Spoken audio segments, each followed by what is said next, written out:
에베소서.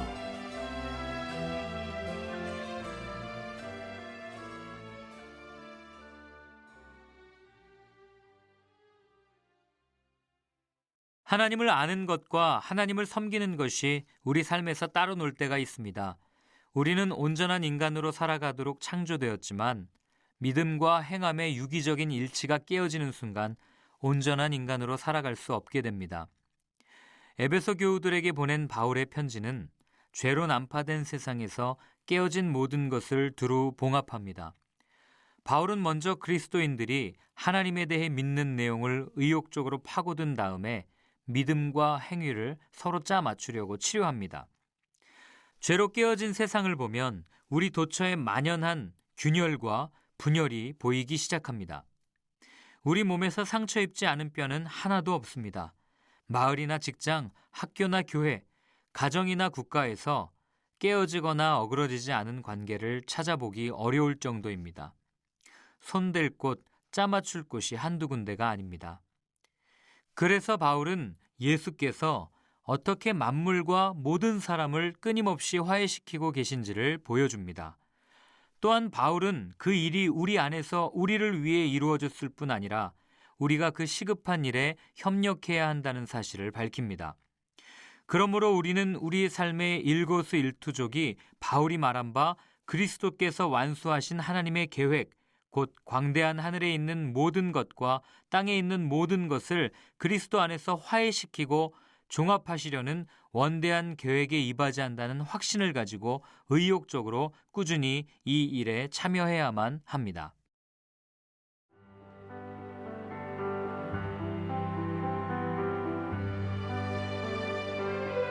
일장 하나님의 계획에 따라 그리스도 예수의 특사인 사도가 된 나 바울은 에베소에 있는 신실한 그리스도인들에게 이 편지를 씁니다.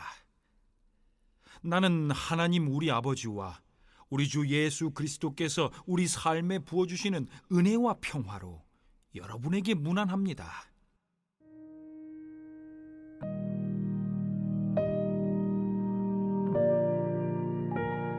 영광의 하나님, 하나님은 얼마나 찬송받으실 분이신지요. 하나님은 얼마나 복되신 분이신지요. 하나님은 우리 주 예수 그리스도의 아버지이시며 그분 안에 있는 축복의 높은 자리로 우리를 데려가시는 분이십니다. 하나님께서는 땅의 기초를 놓으시기 오래전부터 우리를 마음에 두시고 사랑의 중심으로 삼으셔서 우리가 그분의 사랑으로 온전하고 거룩하게 되도록 하셨습니다. 아주 오래전에 하나님께서는 예수 그리스도를 통해 우리를 자녀로 맞아들이기로 작정하셨습니다. 이 계획을 세우시며 하나님은 얼마나 기뻐하셨는지 모릅니다. 하나님께서는 그분의 사랑하시는 아들의 손을 통해 아낌없이 베푸시는 선물을 우리가 찬양하기 원하셨습니다. 메시아의 희생, 곧 십자가의 제단에 뿌려진 그분의 피로 말미암아 우리는 자유로운 사람이 되었습니다. 우리의 모든 잘못된 행실에서 비롯된 형벌과 처벌에서 자유케 된 것입니다. 그것도 겨우 자유케 된 것이 아니라 넘치도록 자유케 되었습니다.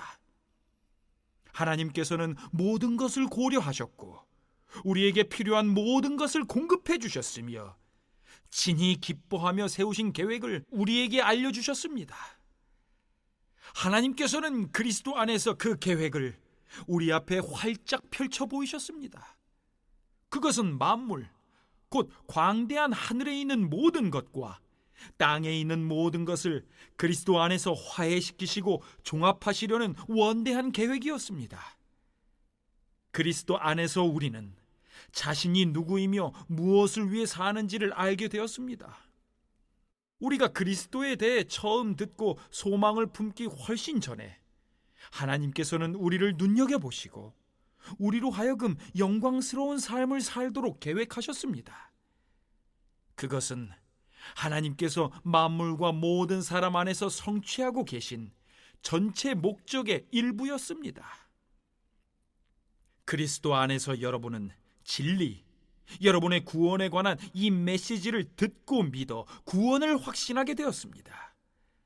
그것은 성령께서 서명하고 보증하여 전해주신 구원입니다. 하나님께 날인받은 이 인증은 앞으로 계속될 전집의 첫 권처럼 하나님께서 우리를 위해 계획해 놓으신 모든 것, 곧 하나님을 찬양하며 사는 영광스러운 삶을 우리가 누리게 될 것임을 일깨워 줍니다. 바울이 즐겨 사용하는 전형적인 형식입니다. 독자들에게 문안 인사를 하고 있습니다.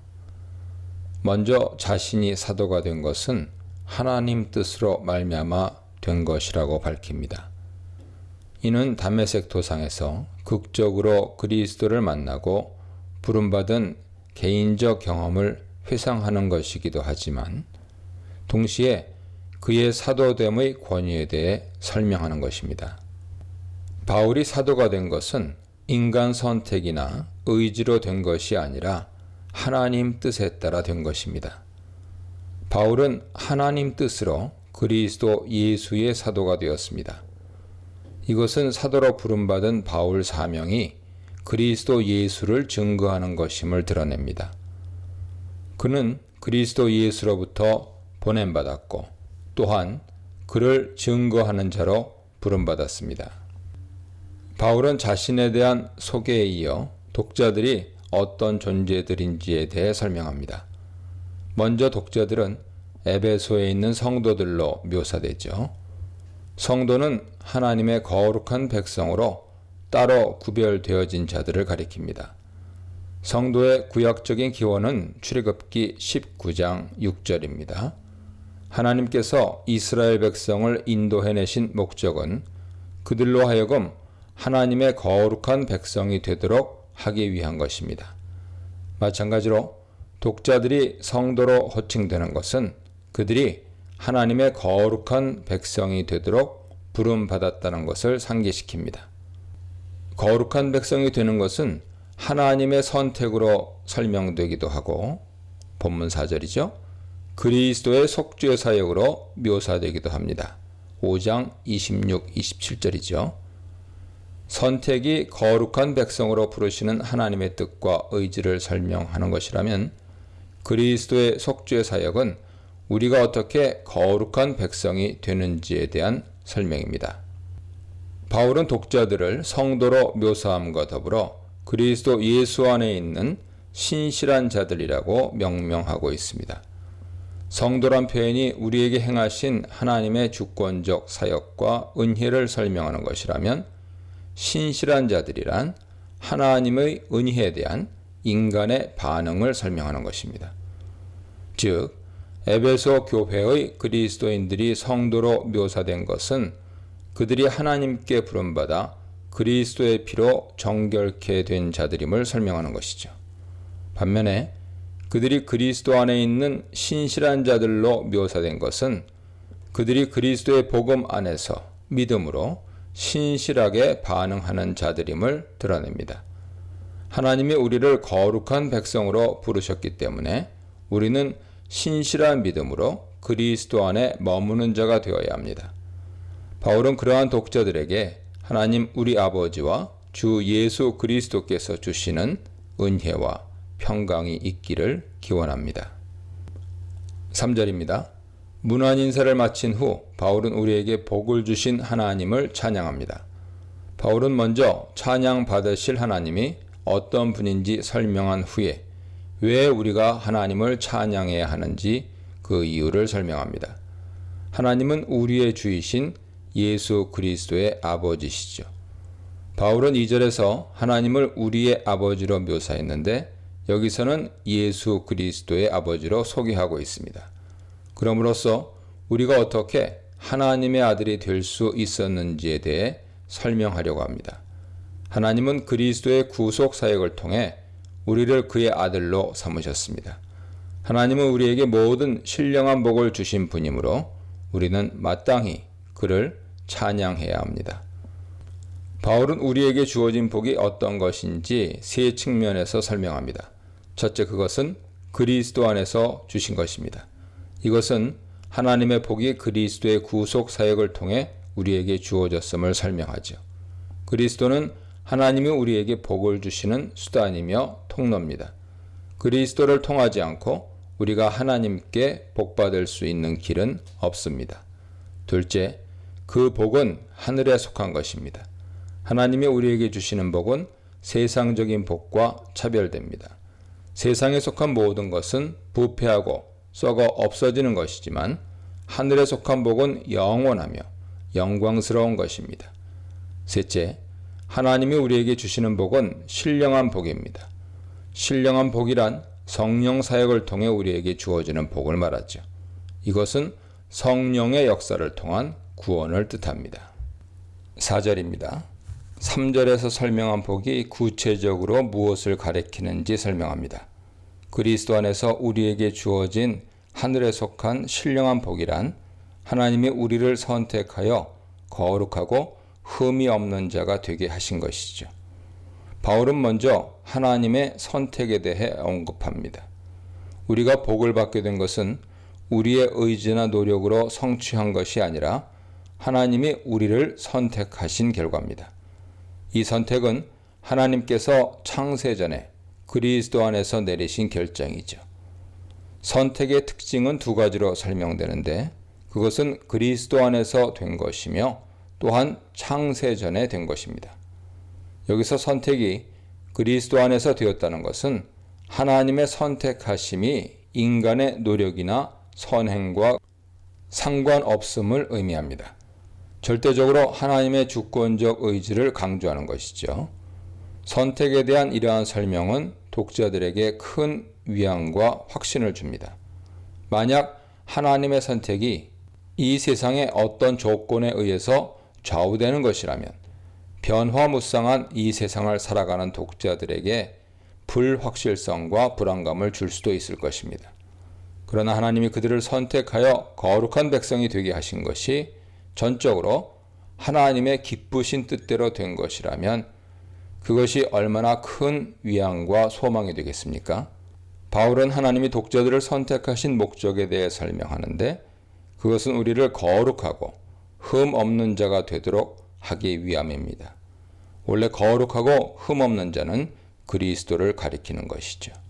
우리의 거룩함은 오직 그리스도 안에서 그리고 그리스도를 통해서 성취될 수 있습니다. 5절입니다. 하나님은 우리를 자신의 양자로 삼으시려고 미리 결정하셨습니다. 바울은 하나님의 예정하심이 그의 기쁘신 뜻에 따라 하신 것이며 그리스도를 통해서 하신 것임을 설명합니다. 하나님이 우리를 자신의 아들로 삼으려고 예정하신 것은 우리에게 호의를 베푸시려는 하나님의 선한 의도에서 비롯된 것입니다. 우리가 하나님의 아들이 되는 방법은 오직 그리스도 안에서만 가능합니다. 그러므로 예정의 핵심은 그리스도의 구속 사역에 관한 것이죠. 하나님은 거룩하고 흠없는 그의 아들을 세상에 보내셨고 그를 통해 우리가 거룩한 하나님의 아들들이 되게 하셨습니다. 6절입니다. 하나님의 은혜는 영광스러운 것으로 묘사됩니다. 하나님의 은혜가 영광스러운 것임에도 불구하고 하나님은 그것을 우리에게 거저 주셨습니다. 거저 주신 은혜는 결코 보잘것없는 것이란 뜻이 아닙니다. 은혜를 거저 주신 것은 하나님이 거저 주시지 않고는 우리가 그것을 얻을 수 있는 방법이 없기 때문입니다. 거저 주시는 은혜는 오직 그리스도 안에 있는 자들에게만 주어집니다. 왜냐하면 우리가 그리스도 안에서 하나님의 아들들이 되었기 때문이죠. 아버지는 아들에게 모든 것을 거저 주시듯이 우리는 오직 그리스도 안에서 거저 주시는 은혜를 받을 수 있습니다. 은혜를 거저 주신 이유는 우리로 하여금 그 은혜가 얼마나 크고 영광스러운 것인지 깨닫고 하나님을 찬송하게 하려는 것입니다. 구원의 은혜가 얼마나 영광스러운 것인지를 깨달은 자들은 하나님을 찬송하지 않을 수 없습니다. 죄인을 사도로 만드신 복음, 은혜와 평화를 주시는 복음, 찬양하는 백성으로 부르신 복음, 진노의 아들들을 복받는 자들로 부르신 복음에 대해 묵상해 보시기 바랍니다.